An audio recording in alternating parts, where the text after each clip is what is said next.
पाचवी माळ माता स्कंदन मातेची पौराणिक कथा आणि सोबतच पूजाविधी जाणून घेऊया। शारदीय नवरात्रीचे वेगवेगळ्या दिवशी आई जगदंबेच्या वेगवेगळ्या रूपांची पूजाही केली जाते। ही वेगवेगळी रूपे म्हणजे देवीच्या सर्व गुणांची, तिच्या स्वभावाची प्रचिती देणारी आहेत। आज नवरात्रीचा 5वा दिवस। आजच्या दिवशी देवी स्कंदन मातेची पूजा करण्याची परंपरा आहे। देवीचे हे रूप तिच्या मातृत्वाची जाणीव करून देणारे आहे।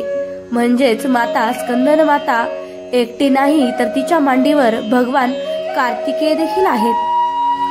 स्कंदन मातेला 4 हात आहेत। देवीच्या वरच्या दोन्ही हातात कमळाचे फूल आहे, तर भगवान कार्तिकेय स्कंदन त्यांच्या मांडीवर आहेत। असे मानले जाते की स्कंदन मातेच्या पूजेच्या वेळी भक्ताने व्रत आणि कथा न केल्यास भक्ताला शुभ फळ मिळत नाही। स्कंदन मातेच्या व्रताची कथा काय आहे तर चला ऐकूया। पौराणिक कथेनुसार तारकासुर नावाचा एक राक्षस होता। त्यांनी तपश्चर्या करून ब्रह्मदेवांना प्रसन्न केले होते। त्याने स्वतःला अमर होण्यासाठी ब्रह्मदेवाकडे वरदान मागितले। यानंतर ब्रह्मदेवांनी त्याला समजावले की जो जन्म घेईल त्याला मरावेच लागेल। तारकासुराने हे पाहून निराश झाला आणि त्याने ब्रह्मदेवाला असे करण्यास सांगितले की तो महादेवाच्या मुलाच्या हातून मरेल। त्याने हे केले कारण त्याला वाटले की भगवान शिव कधीच लग्न करणार नाहीत, मग त्याला मुलगा कसा होईल, त्यामुळे तो आयुष्यात कधीही मरणार नाही। त्यानंतर तारकासुराने लोकांवर अत्याचार करण्यास सुरुवात केली। त्यांच्या अत्याचाराने व्यथित होऊन देवता भगवान शंकराकडे आले।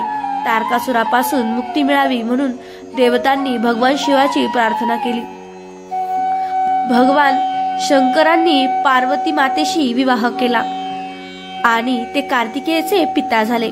मोठे झाल्यावर कार्तिकेयने तारकासुराचा वध केला। स्कंदन माता ही भगवान कार्तिकेयची आई आहे। देवीची पूजा कशी करावी तर देवी स्कंदन मातेच्या पूजासाठी कलशाची स्थापना केलेल्या ठिकाणी स्कंदन मातेची मूर्ती किंवा फोटो स्थापित करा। तिला फळे, फुले आणि अगरबत्ती अर्पण करा।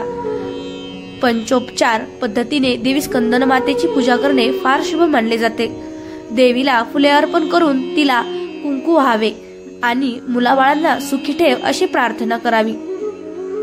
तर स्कंदन मातेचा आवडता रंग आहे पिवळा, त्यामुळे देवीला पिवळ्या रंगाची फुले आणि फळे अर्पण करावीत। देवी समोर या मंत्राचा जप करावा। या देवी सर्व भूतेषु मा स्कंदन माता रूपेण संस्थिता। नमस्तसे नमस्तसे नमो नमः नमो नमः। स्कंदन माता ही सिंहावर आरूढ आहे, सिंहावर स्वार आहे। या देवीला कमलसनी असेही म्हटले जाते। स्कंदनाला म्हणजेच कार्तिकेय स्वामीला मांडीवर घेऊन बसलेल्या या देवीला स्कंदन माता म्हणून ओळखले जाते। 4 हात असलेल्या या देवीच्या हातात कमलपुष्प असून एका हाताने स्कंदाला धरले असून दुसऱ्या हाताने आशीर्वाद देत आहे। या दिवशी ललिता पंचमी असते। या दिवशी 6 वर्ष वयाच्या कुमारिकेची पूजा करावी। तुम्हाला आजची ही कथा कशी वाटली हे कमेंट करून नक्की सांगा। व्हिडिओ आवडल्यास लाईक शेअर करायला विसरू नका। व्हिडिओ पूर्ण पाहिल्याबद्दल तुम्हा सर्वांचे मनपूर्वक आभार। धन्यवाद। श्री स्वामी समर्थ। स्कंदन माता आई स्कंदन माता की जय।